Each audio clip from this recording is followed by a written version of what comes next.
গতানুগতিক রাজনীতি থেকে বের হয়ে আসছে জামাত। জামাত নীরবে নিভৃতে কি করে ফেলেছে অলরেডি কেউ জানে না। জামাতের কৌশল কি? নির্বাচন হয়ে গেছে, এখন জামাত কোন কৌশল লাগাবে? যমুনা টেলিভিশন একটা চমৎকার রিপোর্ট করেছে এই বিষয়ে, এবং আমরা জানি সামনে জামাতের রাজনৈতিক কৌশল কি হচ্ছে। এখানে কিছু অদ্ভুত বিষয় উঠে এসেছে।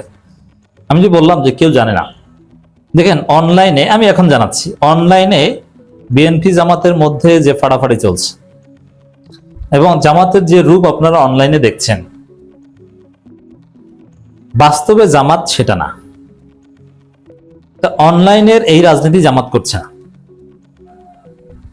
বাস্তবে জামাত গতানুগতিক রাজনীতি থেকেই বের হয়ে আসে।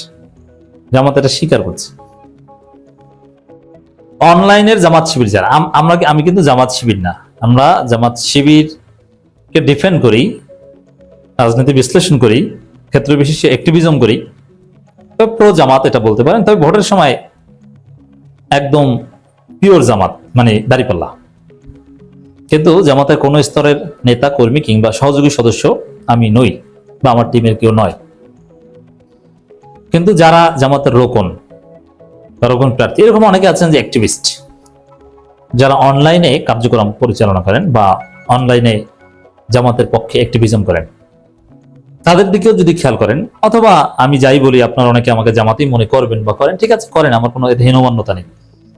কারণ জামাতের পক্ষে বলি এবং বলবো, কিয়ামত হয়ে গেল জামাতের পক্ষে বলি এবং বলবো, কেউ ঠেকাতে পারবে না।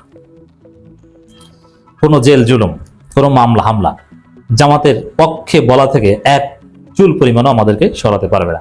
কারণ জামাতের পক্ষে বলি বুঝে শুনে, এবং জামাতের অন্যায় করলে তার বিরুদ্ধেও বলি।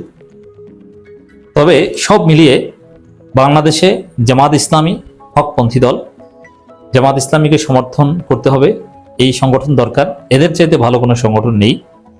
মাসলাহাত বিবেচনায় উই শুড সাপোর্ট জামাত, এটা হচ্ছে আমার নৈতিক অবস্থান। তবে ভুল ত্রুটি আছে, এই জন্য রাজনৈতিক বিশ্লেষণ অংশ হিসেবে জামাতের ভুলের বিরুদ্ধেও বলি, আমিরের জামাতের লুতুপুতু আচরণের বিরুদ্ধেও বলি, তার কোনো অযোগ্যতা থাকলে তার বিরুদ্ধেও বলি, এবং জামাতের বিরুদ্ধে যে বাটপার আছে, সিন্ডিকেট আছে, তার বিরুদ্ধেও বলি। এই মাহমুদুল হাসানের মতো ভুয়ো প্রফেসর, ভুয়ো ডক্টর যে আমিরে জামাতকে বোকা বানিয়ে পুরো জামাতকে ঘোল খাওয়িয়ে তারপরে টাকা পয়সা মেরে চলে গিয়েছে, তাও আমরা বলি। আবার জামাতের মতো সৎ যোগ্য দল যে বাংলাদেশে দ্বিতীয় আর নেই, শুধু বাংলাদেশ, সারা পৃথিবীতে যে খুব কম, তাও আমরা বলি।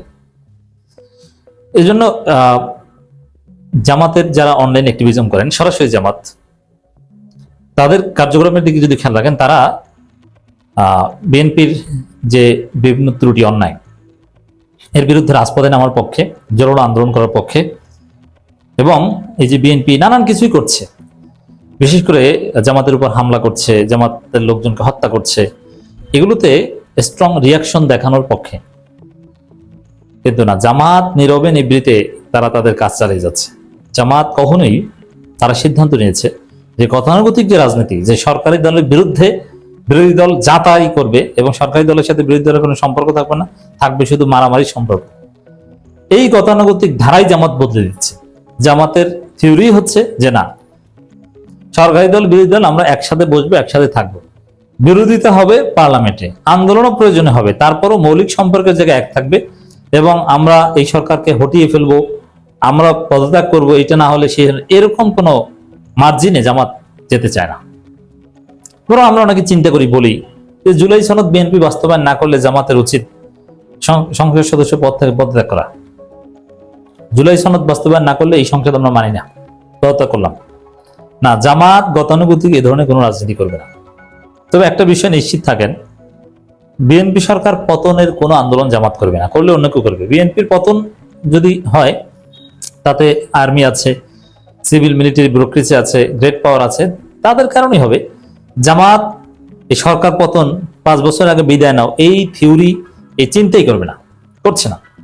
কারণ কি, পরবর্তী 5 বছর পর যদি জামাত ক্ষমতায় আসে, তখন যাতে জামাত নির্বিঘ্নে চালাতে পারে এবং সরকারি দল বিরোধী দলের মধ্যে এই সম্পর্ক থাকে এবং অযাচিতভাবে ইরিটেট না হয়, এজন্য জামাত আগে থেকেই একটা সুন্দর পরিবেশ তৈরি করছে। এবং মূল কথা হচ্ছে, জামাত বাংলাদেশের রাজনীতির কালচার পরিবর্তন করে দিচ্ছে, রাজনীতিতে নতুনত্ব আনতে চায়, একটা সুষ্ঠু ধারা সুন্দর রাজনীতি উপহার দিতে চায়, যার ফলে গতানুগতিক ধারা রাজনীতি থেকে জামাত বের হয়ে আসে। তো দর্শক, জামাত ইসলামী রাজনীতি নিয়ে আলোচনা সমালোচনা দীর্ঘদিনের। এবারেই তারা প্রথমবারের মতো সংসদে প্রধান বিরোধী দলের ভূমিকায়। অনলাইনে দলটির মাঠের কর্মীদের যতই আক্রমণাত্মকই হোক, নেতারা বলছে তারা গতানুগতিক ধারার রাজনীতি থেকে বের হতে চান, ভূমিকা রাখতে চান জন আকাঙ্ক্ষা পূরণে।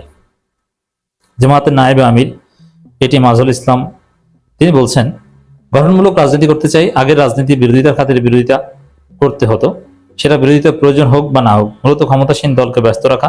আমরা রাজনীতি এই ধারা থেকে বেরিয়ে আসতে চাই। হ্যাঁ, এই যে ক্ষমতাসীন দলকে দৌড়ের উপর রাখা, এটা জামাতের অনলাইন শাখার লোকজন চিন্তা করে। এবং কারণ কি, যে বাংলাদেশের রাজনীতির ট্রেন্ড এটা, বাংলাদেশের রাজনীতির বৈশিষ্ট্য এটা, সরকারি দলকে সবসময় চাপের উপর রাখতে হবে। না, এই গতানুগতিক রাজনীতি জামাত করবে না। সরকারকে তার মতো করে কাজ করতে দিতে হবে, কারণ বাংলাদেশের জনগণের জন্য অনেক কিছু করার আছে যেটা সরকারকে করতে হবে। যে না, এদেরকে কিছু করতে দেওয়া যাবে না, আমিই করবো সব, এই চিন্তা করছে না। তো জামাতের এটা বিরাট স্যাক্রিফাইস। বিএনপির উচিত জামাতের পা ধোয়া পানি খাওয়া। জামাতের মতো এরকম একটা নিরীহ বিরোধী দল পেয়েছে যারা শুধু কোঅপারেশন আর ভুল করলো সব বিরোধিতা, আর ওই বিরোধিতায় অ্যাটলিস্ট মারাত্মক বেকায়দায় করতে হবে না। তা আসলে সত্যিই যদি জামাতের এই মহান মানসিকতার দৃষ্টিভঙ্গি থেকে বিএনপি যদি শিক্ষা নেয় এবং তারাও যদি এই অযাচিতভাবে বিরোধী দলের উপর কোনো দমন পীড়ন না করে এবং এই জুলাই সনদ বেগুনি কোনো তালবাহানা না করে, সত্যিকার অর্থেই বাংলাদেশ একটা নতুন বাংলাদেশ হবে। এবং এই বিএনপি সে ক্রেডিট পাবে যে না, বাংলাদেশকে তারেক রহমান সিঙ্গাপুর বানিয়ে দিয়ে গেছে। জামাত যেভাবে কোঅপারেট করছে, এই সুযোগ তৈরি হয়েছে, কিন্তু এটা পারবে না, কারণ বিএনপি নিজেরাই কামড়াকামড়ি করবে, তারা নিজেরা দুর্নীতি করবে, তারা লুটে পুটে খাবে, তারা জ্বালানি তেলের সংকট তৈরি করবে, তারা 150 টাকার ভাড়া 550 টাকা নিয়ে বলবে যে ভাড়া কম নেওয়া হয়েছে, এটা তারা করবে। কিন্তু জামাত রাজনীতির পরিবর্তনের সর্বাত্মক চেষ্টা করে যাচ্ছে। জামাতের মুখপাত্র অ্যাডভোকেট এহসান মাহবুব জুবায়ের বলেছেন, দীর্ঘ 16-17 বছর পরে একটি গণতান্ত্রিক সরকার নির্বাচনের মাধ্যমে এসেছে। আমরা বিরোধী দলে আছি, বিরোধী দলের বড় দায়িত্ব হচ্ছে সংসদের দায়িত্ব পালন করা, ভূমিকা পালন করা, জনগণের পক্ষে তাদের সুবিধা অসুবিধা কষ্ট বেদনা সবকিছু বিষয় মিলে সেখানে ভূমিকা পালন করা। তো জামাত বিরোধী দল মানে যে রাস্তাঘাটেও মারামারি না, এটা না।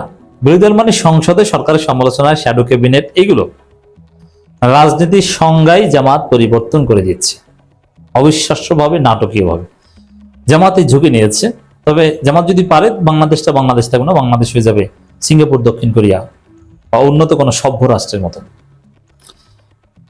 এই যে দেখেন, কিন্তু বিরোধিতার ধরনটাকে যে সংসদে ওয়াকআউট অথবা বিক্ষোভ মিছিল, এগুলো সফট এবং ভদ্র বিরোধিতা। এতে কারো কোনো ক্ষতি হয় না, এতে পরিবেশ বিনষ্ট হয় না। তো জামাত কি করছে আশা করি আপনি বুঝতে পারছেন।